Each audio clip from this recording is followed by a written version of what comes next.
Everybody, I'm Beth Farnsworth. And I'm CJ Ward. We have more live continuing coverage now of the Thomas Fire. And firefighters have a plan to tackle the northern flank of the Thomas Fire burning in Ventura County. Of course, weather a big part of this. We'll get to Alan Rose coming up in just a second. Their strategy is a firing operation. And what you're seeing here is that huge plume. This was set in Rose Valley near Ojai. Firefighters are working to ignite the area from Hartman Valley south to Rose Valley to tie the flames into the 33 highway there. If weather permits, these firing operations will continue for several days. And crews are attacking the fire from the air today. You're looking at one of the super scoopers making a drop over the mountains. You've probably been, if you're in the Santa Barbara area, you've been watching the helicopters go back and forth. You've heard them echoing off the mountains and the foothills.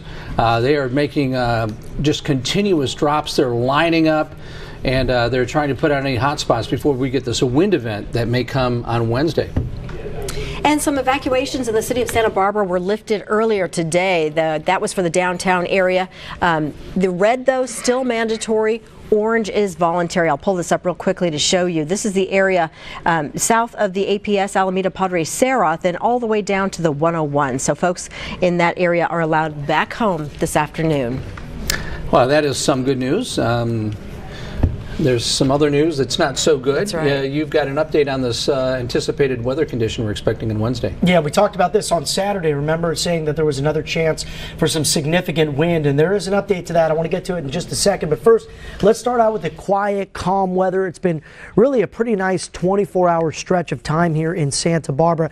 Gibraltar Ridge showing 56 degrees, winds lightly out of the west-northwest at just a few miles per hour, gusting to 12. Humidity has also been up a bit from when we saw those strong winds and what we saw last week when many areas reporting single digits out there in terms of relative humidity.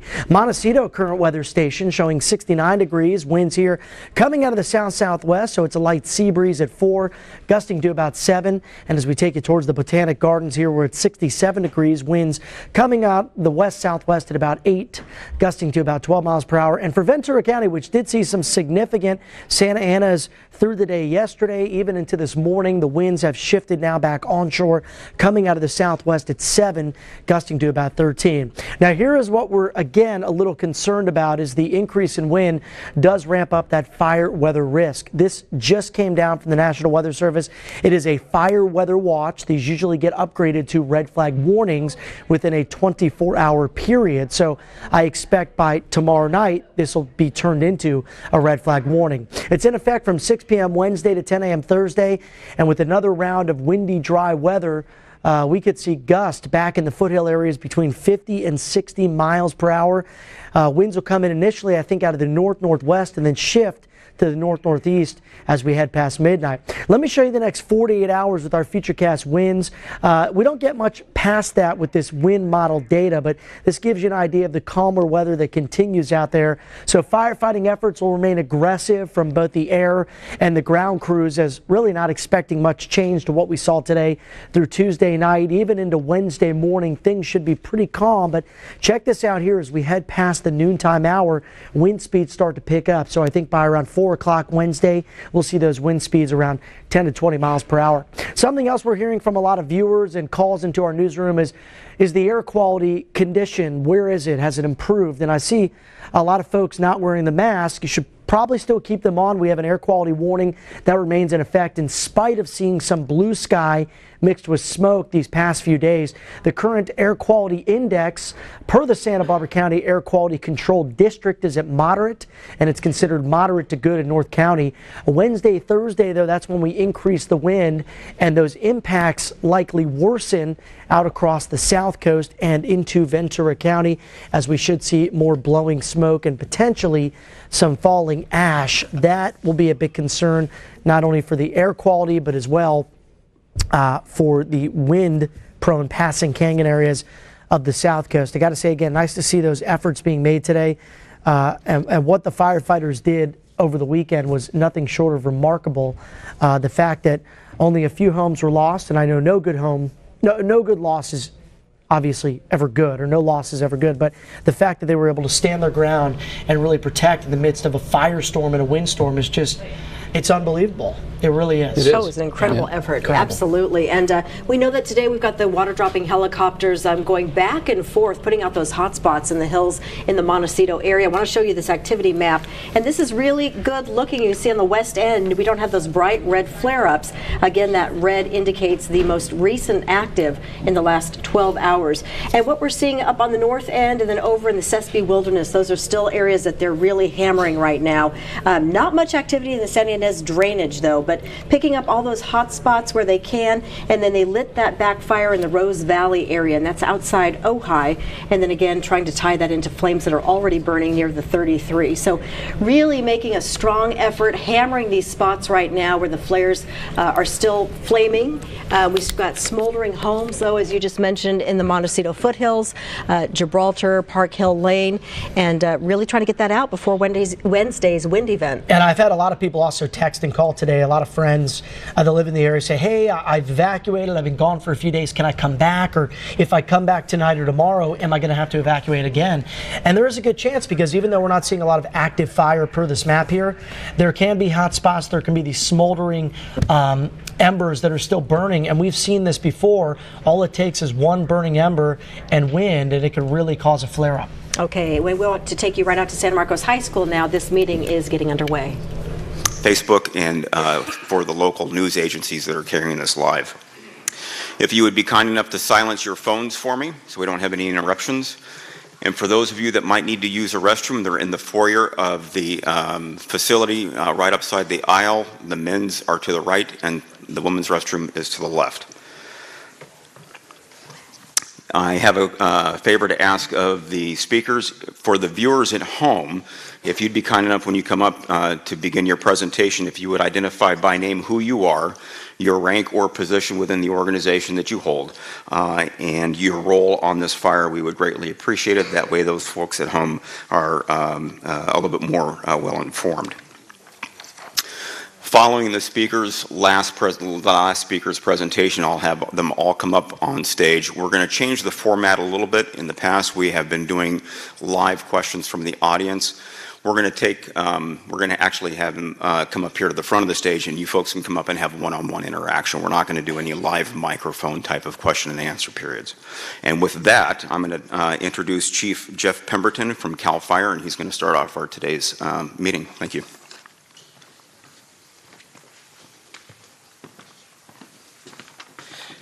Thank you so much, and good evening. Again, my name is Jeff Pemberton. I serve as an assistant chief for CAL FIRE, and I'm also assigned as a deputy incident commander on CAL FIRE Team 4. We're at 270,500 acres and 45% contained. If we keep up this positive weather that we keep asking for every day and we keep getting over the last couple days, we expect our containment numbers to start bumping up even more, which is great news for us and everybody that's in the room and watching. With the upcoming weather event that's scheduled to take place Wednesday night, we are doing seek and destroy missions that you'll hear from the operational folks here shortly, that are going out painstakingly with GPS Latin longs to look for those hot spots to make sure we have them all out. Once we're through that weather event, we feel very positive that we will have everybody back home by the end of the week. We would love to have you back home sooner, but we just can't put you into that risk. The smoke that you've been seeing today is all in our favor. That's all stuff that we've been doing to bring fire down to Highway 33 and take it up to the Zaca fire, which allows us easier access not only for mopping up, but being able to patrol that. And that does not put any residents at risk and is actually a huge benefit to all of us. One thing that we've talked about over the few weeks that we've been here, I hate to say few weeks because I don't like to be on a fire that long, but everything we do, we're trying to get you back home quickly so we don't have those long times. But we've talked about the cooperative interaction between each of our public safety agencies and the private sector, SoCal Gas and Southern California Edison, and how we all work together. One thing I want to show you guys tonight is a video of a night flying helicopter. This helicopter staffed by both County Fire and the County Sheriff's Department. This is one of the reasons that we have so much success and so many structures saved every night. What you're looking at right now, you can go ahead and play the video, is night vision goggles that allow us to see heat signatures and use that helicopter to do seek and destroy missions and support those ground crews so that they can cool the flames down so that they can get in there on the ground and actively start suppressing that.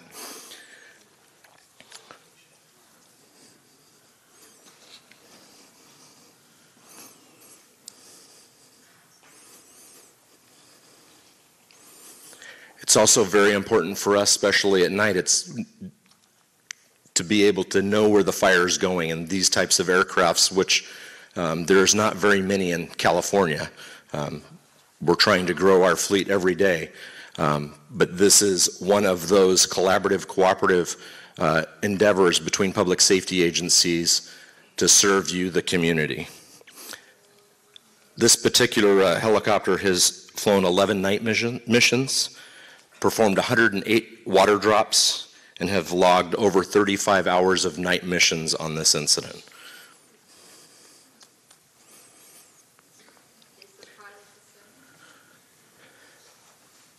I'll be happy to take questions afterwards. This is probably it is the riskiest thing we can do in our air program, and that's one of the reasons why it is so limited and so restricted. But you can see the huge benefits from being able to be airborne. And with that, I'll pass it on to the next speaker. Thank you.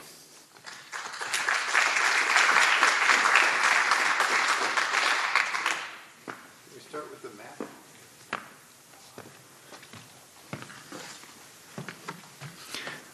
Good evening, Chris Childers, Santa Barbara County Fire Department, and a battalion chief at home. And on this fire, I'm the Santa Barbara Deputy Operations guy, along with my partner. We're running the show on the Santa Barbara side. I guess I could push this up, probably help, wouldn't it? Okay, we've had an excellent day today. The wind and the weather has cooperated, just like I was hoping last night it would. And so we've got a lot of good progress in the backcountry here. This is pretty much dying on its own, where we had an island between our backfiring operation and the edge of the fire over here. Can you see that red dot? You got it. You got your hand there helping. So that part is looking quiet. This road is holding nicely. Probably will be blackened very soon. And these slopovers over the road are being put out and taken care of all the way around. Again, the most recent slopover was here above the Camino Cielo. Taking care of that, and now we come around.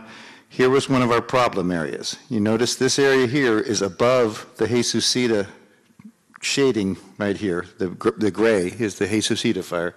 So this is older fuels. And we have where it jumped over the first dozer line, and it's between the two dozer lines. This is the area right above Flores Flats, if some of you seen it on a map. And so we have a lot of work to do in there.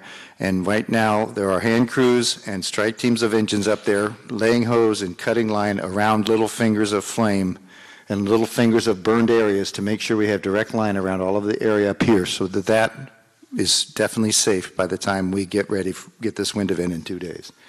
And the same thing is happening throughout here, cutting line around spots, and down in the front country, everything that's any heat they find, they're seeking and destroying. And we've given them the infrared images from last night that tell us where there was heat last night, and they're out there taking advantage of that, putting it out. So I have a few pictures of some of the guys that are up there doing it. I'm not sure if we'll get them or not, but let's see. So I talked last night about cutting line and how we make a line black. We actually physically cut the fuel away from the fire's edge. And these are some of a strike team of Santa Barbara County fire engines is up there on top of the world. So these firefighters are the same ones that are going to respond to a medical aid in your house or the structure fire next month, if and when it rains and we get out of fire season. And they're up there right now on a strike team of Type 3 engines, which are brush trucks. Needed to cut these areas, needed fire line around these little heavy heat areas. And so you see with chainsaws and hand tools, they're cutting line around these little areas of heat. You can see the flame, the burned area right up in here, and they're cutting line around it right here. So that's what our guys are doing up there, and I've been bragging about all the hard work. You can see there's some pretty physical labor involved in what we're talking about. One more picture. No? That's it? Okay. So that's what's going on. We're doing really well up there right now. This kind of work, plus the front country kind of work, which I don't have pictures of, but in the middle of the battle, there was a lot of hand line cut in certain little areas, and there was a lot of engines putting a lot of water right on homes and right on fire.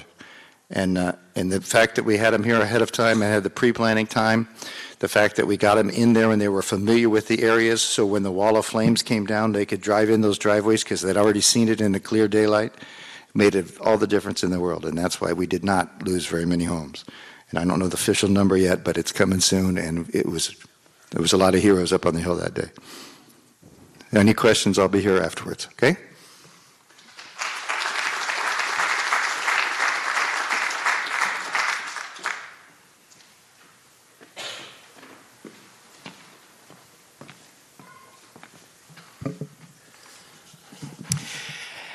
Hello there, my name's Teresa Benson. I'm the acting forest supervisor for the Los Padres National Forest, United States Forest Service. I want to take this opportunity to thank all of you, the citizens of Santa Barbara and Ventura counties. You know, this fire has really touched a lot of our communities, and I just want to specifically name those communities while I have a moment. Fillmore, Santa Paula, Ventura, Upper Ojai, Ojai, Oak View, Castilla Springs, Carpinteria, Summerland, Montecito, Santa Barbara, and Goleta. You know, there are so many stories that are coming out of this fire of the amazing things that you're doing to take care of yourselves, to take care of one another, to watch over your neighborhoods and your communities, and to ensure the safety of both yourself and of others. Just yesterday, I had the opportunity to meet this little boy that told me the story about how he was able to go to the pet shelters to help walk, as a volunteer, to help walk the dogs there, and how proud he was to be able to do that. And it just really touched my heart to be able to have a chance to meet that young boy. It was just so special. You know, we could not be as successful as we have been without all of your help. So on behalf of all the firefighting agencies on the Thomas Fire, we want to honor you for the effort that you have made to help us. Thank you.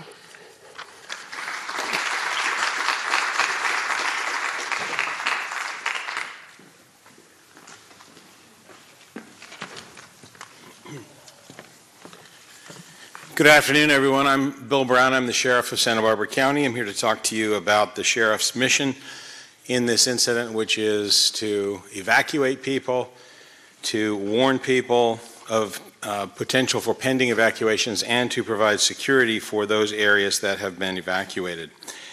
And we have some good news today as a result of some of the good news that you've heard about and the progress that was made on this fire. We've had a number of changes to the evacuation order and evacuation warning areas. And a lot of people were able to go home today. And just like to briefly give you the border areas and let you know which areas have changed. The evacuation order has been reduced to an evacuation warning in all areas from Toro Canyon west to Olive Mill Road, from Highway 101 north to Highway 192. And those are areas that are in the Carpinteria area. Pretty much all of the Carpinteria area is now opened up, and the easternmost sections of the Montecito area. The evacuation order and warnings have been lifted from all areas east of Cravens Lane to Casitas Pass Road and Foothill Road north to East Camino Cielo.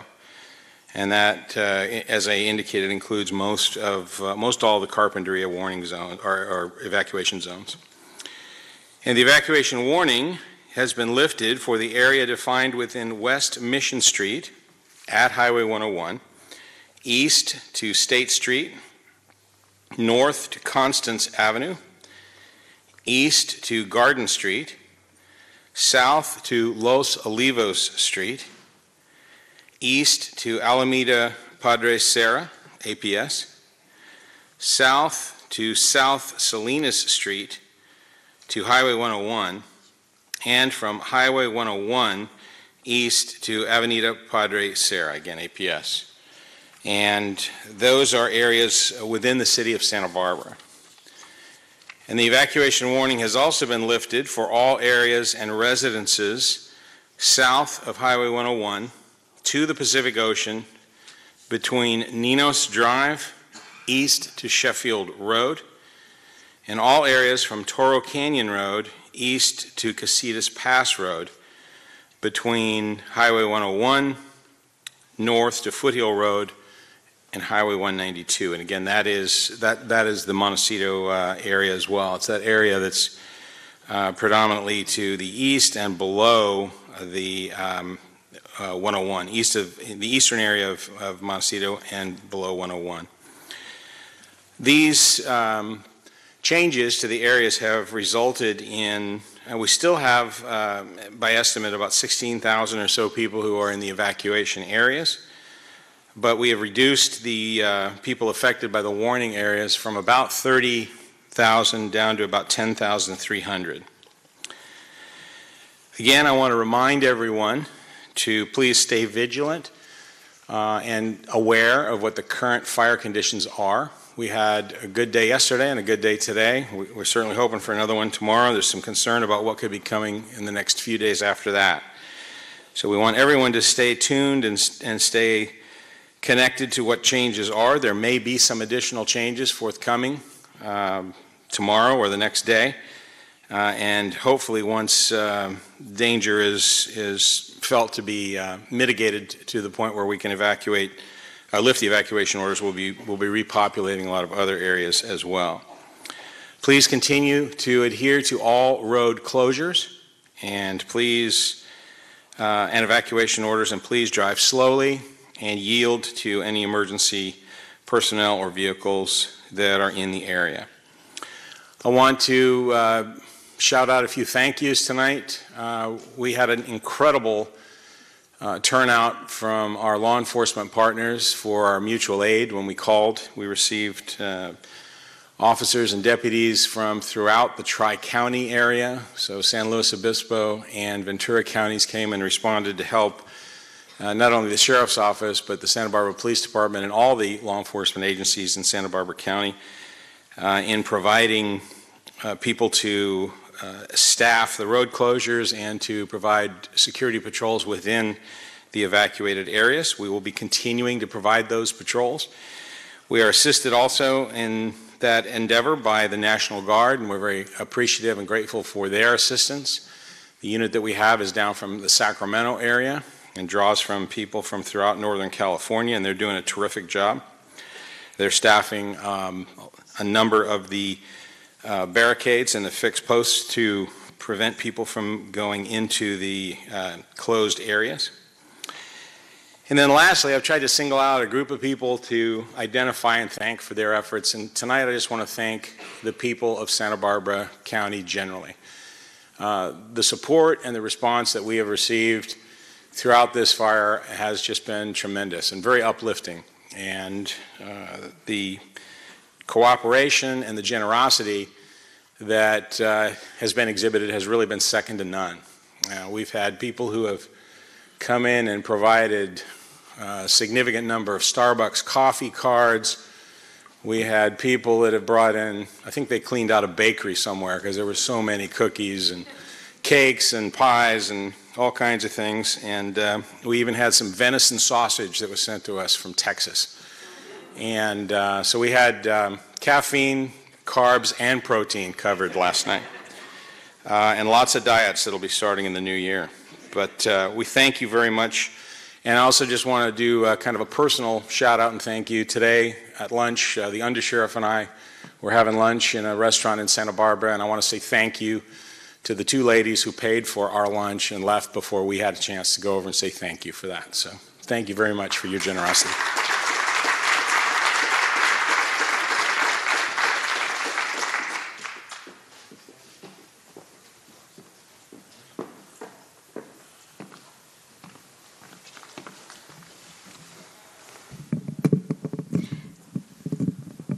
Good afternoon. I am Cindy Ponce. I'm the Santa Barbara, California Highway Patrol Captain. I am in charge of all CHP operations for this Thomas Fire.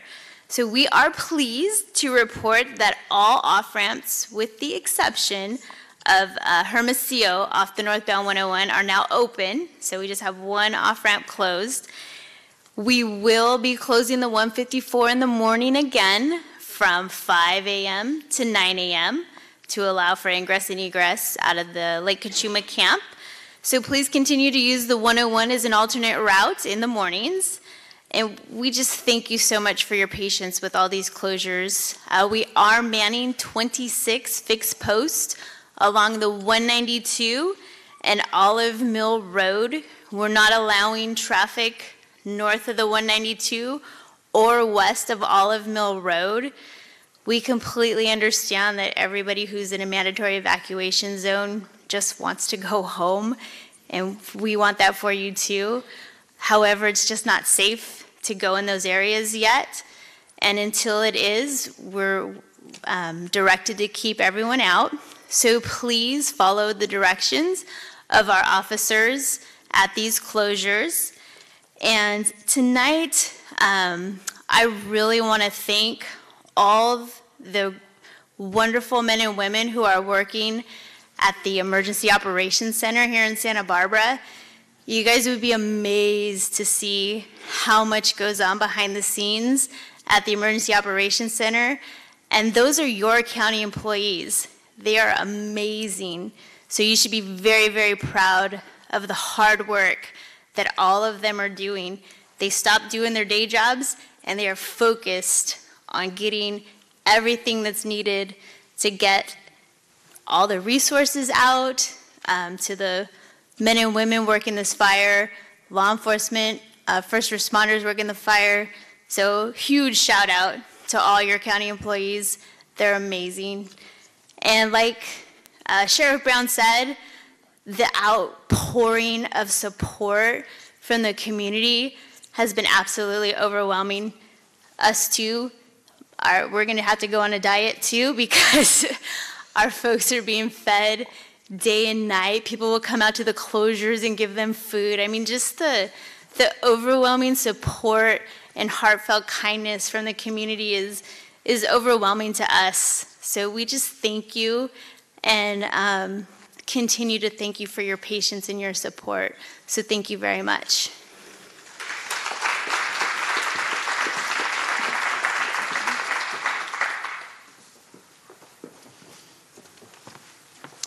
Good afternoon. Matthew Teeter, spokesperson, Public Affairs, the American Red Cross. I want to report out on two things. First of all, the shelter at UC Santa Barbara, and also mention some volunteer opportunities. The Red Cross continues to operate a shelter at UC Santa Barbara. The good news is that our population has gone down today from Saturday, when our population quadrupled at that center in about 2 hours. Today, at midday, we were at 168 individuals. Many people left as the evacuation order, the line of the evacuation order changed. We do have some people still coming in as their situation may have changed, their temporary shelter, whether it be family or friends, changed, and they're now welcome at the American Red Cross shelter. We will continue to operate that shelter as long as it's needed in the community. I want to give a big shout out to the University of Santa Barbara, who has just been an amazing partner of top-notch professionals who are available 24 hours a day that are really enabling us to make sure that's a very comfortable place for people to be. We've had an outpouring of support from the community, and about 1,700 people have signed up to volunteer for the American Red Cross in this area and Ventura County. We are operating volunteer orientations every other day. Today was the first one in Santa Barbara. The next one will be Wednesday and then Friday. If you're interested in helping out, you can go to redcross.org/volunteer, sign up, and then join us for the next orientation. Thank you.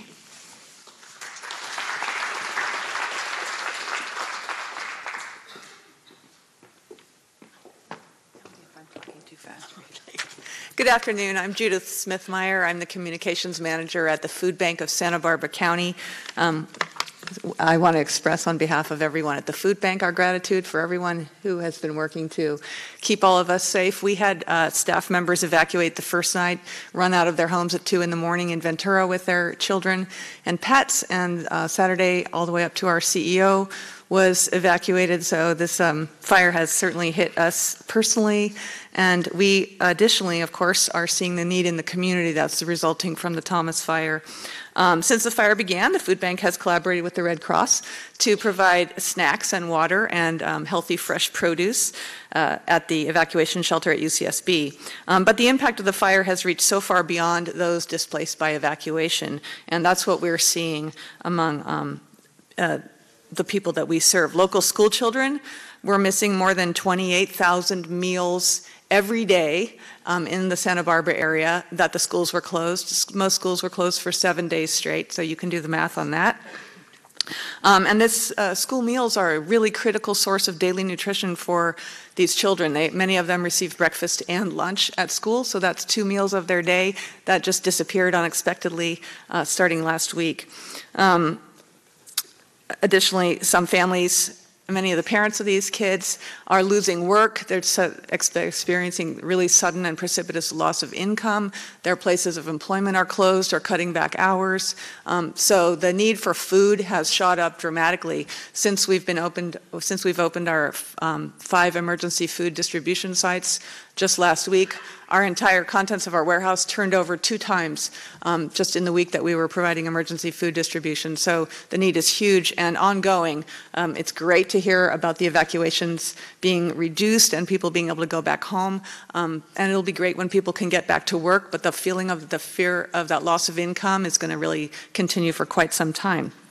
So what the food bank has done is, in addition to providing as many services as we could that were ongoing, many of our partners closed also due to air quality or evacuation zones, so some sources of food distribution were eliminated because of that too. In response, we have opened food distribution sites in neighborhoods that are identified as high need in the area. So I'd like to list where these locations are operating every day this week, Monday through Friday, and will also be operating next week, I believe, though confirmation of that will be forthcoming. In Goleta at the Food Bank Warehouse at 4554 Hollister, next to the Page Youth Center, we're giving out food every day from 1 to 3 this week. Downtown at the Food Bank offices as well at 1525 State Street, next to Cantwell's, from 12 to 2 every day.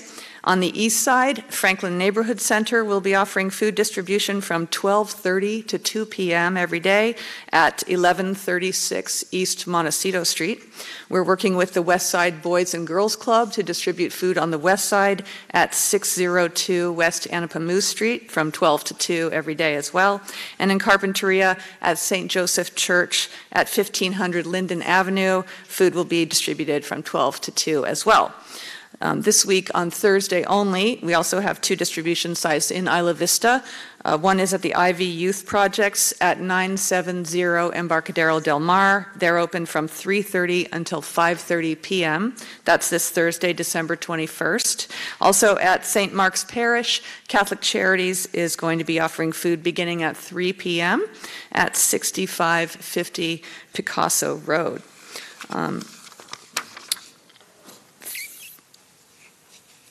Everyone is welcome, anyone is welcome, and no paperwork is required. So it's really open to everyone in the community. The public is invited and welcome to attend. Okay, in addition to these emergency food distribution sites, we're also launching this week a healthy lunch program. Like I mentioned about school kids missing all these lunches, that need is going to obviously continue throughout the break because schools are on vacation during that time. So we're launching a healthy lunch program that will run until school resumes in January to fill these gaps. Details on where those will be forthcoming, but we'll be offering single-serving lunches that will have something, for example, a turkey and ham sub with some fresh carrots and apples or oranges and some milk. So that's another way that kids will be able to get their daily nutrition that they're missing right now. So the community need is huge. We served 6,000 people last week just during our limited hours of the emergency food distributions. Like I said, twice over we We turned over the entire contents of our warehouse. We're getting food from lots of donations, lots of community sources, lots of interstate sources, national level sources, Feeding America, other food banks. Bimbo Bakery donated 5,000 loaves of bread. So all that's going out to the community. The school district donated some other products that they had on hand as well. So donations are urgently needed, monetary donations. We too have had a huge outpouring of volunteer support, and we're super grateful for that. None of this could happen without the community volunteering and stepping up to help us operate all these sites. And people donating tons of food, also very helpful. The food bank can turn $1 donated into 8 meals, so we can really leverage monetary donations to have the maximum impact. And those donations can be made at foodbanksbc, as in Santa Barbara County.org. Also, if you want to sign up to volunteer, again, foodbanksbc.org. There are big tabs where you can volunteer, big tabs where you can donate. And to find out more information, I have flyers with me, or you can always look on our website. We're keeping that up to date with where our emergency food distributions are taking place, as well as on our Facebook, Twitter, and Instagram profiles. So thank you again. We're super grateful to everyone who's keeping the community safe, and our partners who are hosting our emergency food distributions. And our hearts go out to everybody affected by this fire, both directly and secondarily. Thank you.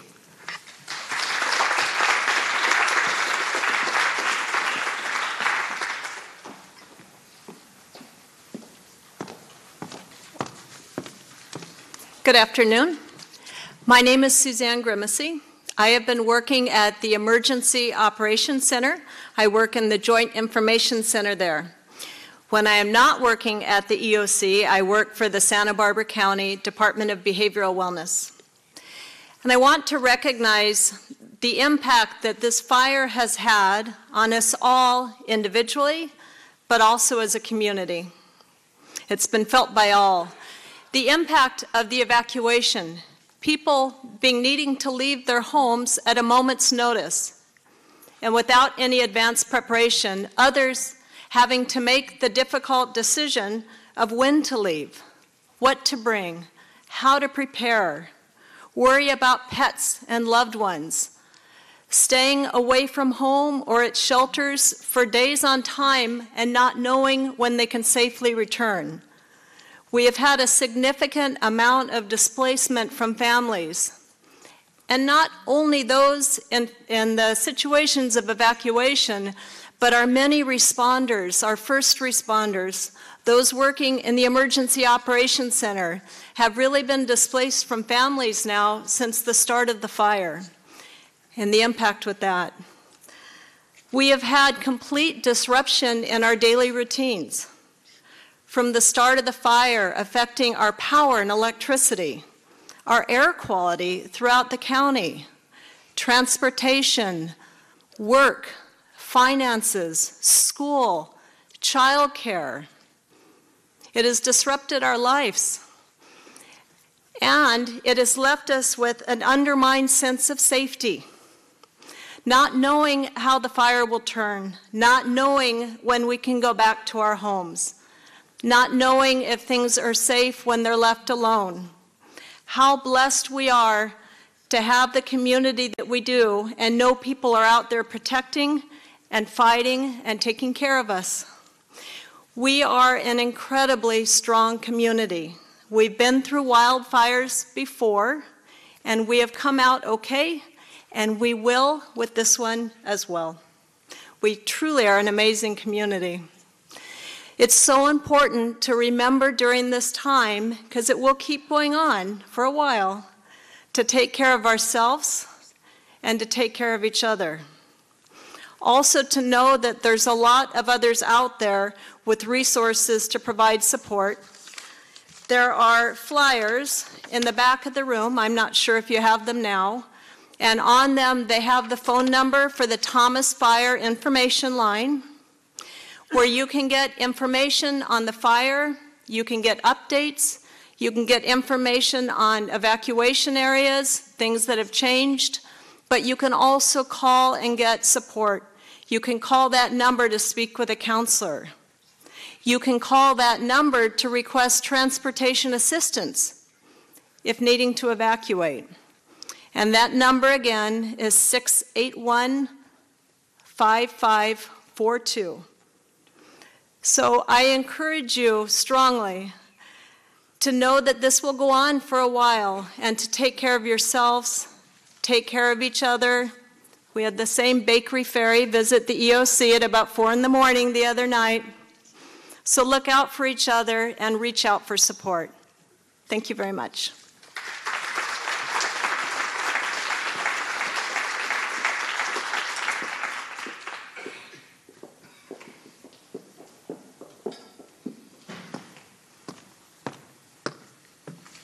Hi there, I'm Jennifer Adame, Community Outreach Coordinator for Santa Barbara County Animal Services. We are still accepting animals, but we are also starting to reunite animals with their owners, and we want to thank you for being patient with us in that process. We're still caring for over 1,700 animals at all the different shelters, and it's a process to get them back with you. I also want to remind everyone that if you left your birds or other animals behind for some reason, you can call our hotline and we will get an officer up to your property to make sure that they have food and water. By the same token, if you no longer need that service, if you can please let us know, that would be wonderful. Some people, because we had such a huge influx of animals on Saturday, some of those animals were moved to our Santa Maria shelter. The people who are affected by that do know, and we would ask you to please give us a call in the morning of the day that you want to reunite yourself with your animal, and we can have them back down here between 3 and 5 in the afternoon. You are always welcome to drive up there and get them as well. I also want to thank everyone in this community for their outpouring of support for the animals and for us during this time. It's been overwhelming, and I am proud to be a part of this community. Thank you.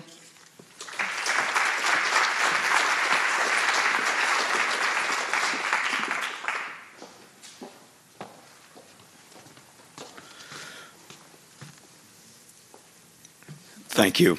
A thought came to myself. We at the Incident Command Post, or the Incident Base, receive a lot of donations from members in the community. We're very appreciative, both for not only the fire service, but for law enforcement personnel as well. Toothpaste, toothbrushes, socks, underwear, things along those lines. And I just want to share with you and the viewing audience, when we leave our home units, whether we are a chief officer, a public information officer, or somebody on a fire engine, we're self-sufficient for a period of time. We make a commitment that we are going to be gone for at least 14 days. Not all fires go 14 days. Obviously, this one has, and it's going to go far beyond that. But we leave with changes of clothes. We leave with toiletries.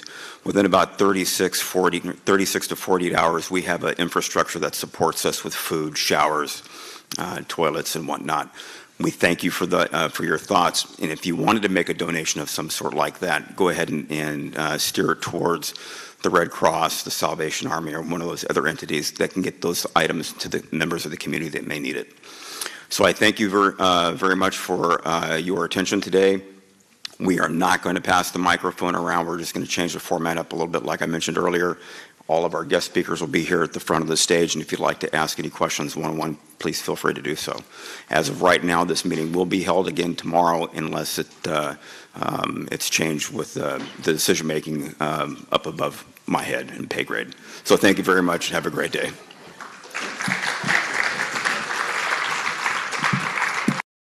Okay, so we've been